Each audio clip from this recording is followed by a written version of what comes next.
Hi everyone. Amazon GOA associate exams ఎవరైనా February or March ఈ 2 మంత్స్లో from February end of February to March ఈ గ్యాప్లో ఎవరైనా ఈ ఎగ్జామ్ అసెస్మెంట్ లింక్స్ రెండు రాసి ఉంటే, అంటే యాప్టిట్యూడ్ ఒకటి ఉంటుంది, ఇంకోటి వెర్సన్ టెస్ట్ ఉంటుంది, వాయిస్ వెర్సన్ టెస్ట్. ఈ రెండు అటెండ్ అయ్యి నేను ఆ సెకండ్ టెస్ట్ క్వాలిఫై అవుతాను అన్న కాన్ఫిడెంట్ ఉన్న వాళ్ళు మీ మెయిల్స్ చెక్ చేసుకోండి, ఎందుకంటే వాళ్ళు ఇంటర్వ్యూకి లింక్స్ పంపిస్తున్నారు. సమ్టైమ్స్ హెచ్ఆర్స్ మీకు ముందుగానే కాల్ చేసి చెప్తున్నారనమాట, మీరు ఇలా క్వాలిఫై అయ్యారు ఆ టెస్ట్లో, సో మేము ఇంటర్వ్యూకి ప్రొసీడ్ అవుదాం అనుకుంటున్నాము, మీరు ఒకవేళ అవైలబిలిటీ ఉంటే మేము ఇంటర్వ్యూ షెడ్యూల్ చేస్తాము అని.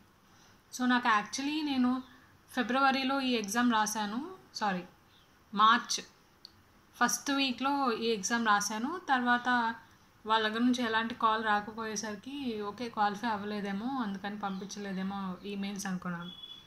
సో మార్చ్ ఎండ్లో మళ్ళీ నాకు ఒక కాల్ వచ్చింది హెచ్ఆర్ నుంచి, మేము ఇలా అమెజాన్ నుంచి కాల్ చేస్తున్నాము, మీరు ML data operations test second round కూడా క్వాలిఫై అయ్యారు, మేము ఫర్దర్గా ప్రొసీడ్ అవ్వాలనుకుంటున్నాము, మీరు ఇంటర్వ్యూకి అటెండ్ అవ్వగలరా అని షెడ్యూల్ అడిగారు. ఓకే అన్నాను. నెక్స్ట్ డే ఇంటర్వ్యూ పెడతాము 6:45 PM మీకు ఒక మెయిల్ పంపిస్తాము, రెడీగా ఉండండి అన్నారు. బట్ వాళ్ళు మర్చిపోయినట్టున్నారు. నేను చాలా వెయిట్ చేశాను, అరౌండ్ 2 weeks అవుతుంది ఇప్పటికి. సో రీసెంట్గా I think 9th of April మళ్ళీ కాల్ చేశారు, మీరు ఇంటర్వ్యూకి నెక్స్ట్ డే అటెండ్ అవ్వగలరా అని. నేను ఓకే అన్నాను. సో నా interview April 11th time 3:30 to 4 PM వరకు ఇచ్చారు. వాళ్ళే లింక్ ఒకటి ఇచ్చారు నాకు, అది దానిలో నేను అటెండ్ అయ్యాను.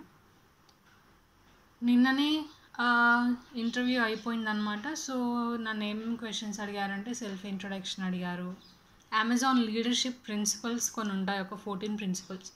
ఆ ప్రిన్సిపల్స్కి తగ్గట్టు కొన్ని సిచ్యువేషనల్ క్వశ్చన్స్ అడుగుతారు, బిహేవియరల్ క్వశ్చన్స్. ఆ క్వశ్చన్స్ మనము స్టార్ మెథడ్ యూజ్ చేసి ఆన్సర్ చేయాలి. సో స్టార్ మెథడ్ అంటే ఫస్ట్, ఇప్పుడు ఫర్ ఎగ్జాంపుల్ నన్ను అడిగిన క్వశ్చన్స్లో మీకు లైఫ్లో ఏదైనా చేంజ్ వచ్చిందా, ఆ చేంజ్కి మీరు ఎలా యూజ్ అయ్యారు, అంటే ఆ చేంజ్కి మీరు ఎలా అలవాటు పడ్డారు, దాని నుంచి ఎలా బయటపడ్డారు అనేది.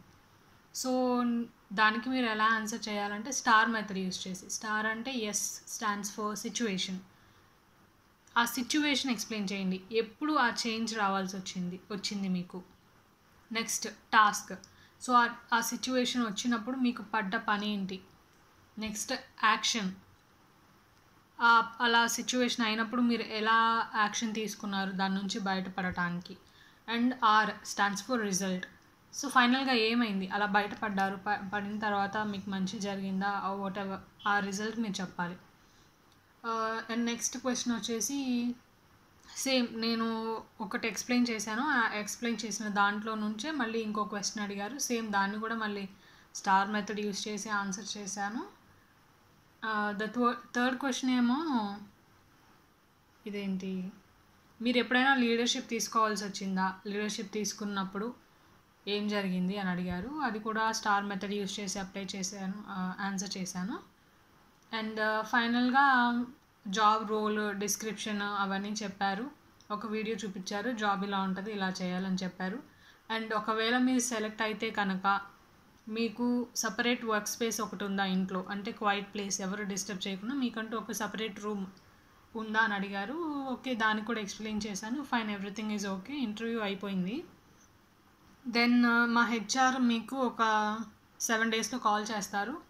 ఒకవేళ ఈ 7 daysలో కాల్ రాకపోతే కనుక మీరే మళ్ళీ తిరిగి కాల్ చేయండి, ఆర్ మీకు ఎవరైతే ఈ ఇంటర్వ్యూ మెయిల్ అయితే పంపారో వాళ్ళకి మీరు మెయిల్ పెట్టండి, నాకు ఫాలో అప్ మెయిల్ పెట్టండి, నాకు రిజల్ట్ గురించి కావాలి అని వాళ్ళు చెప్తారు అని అన్నారు.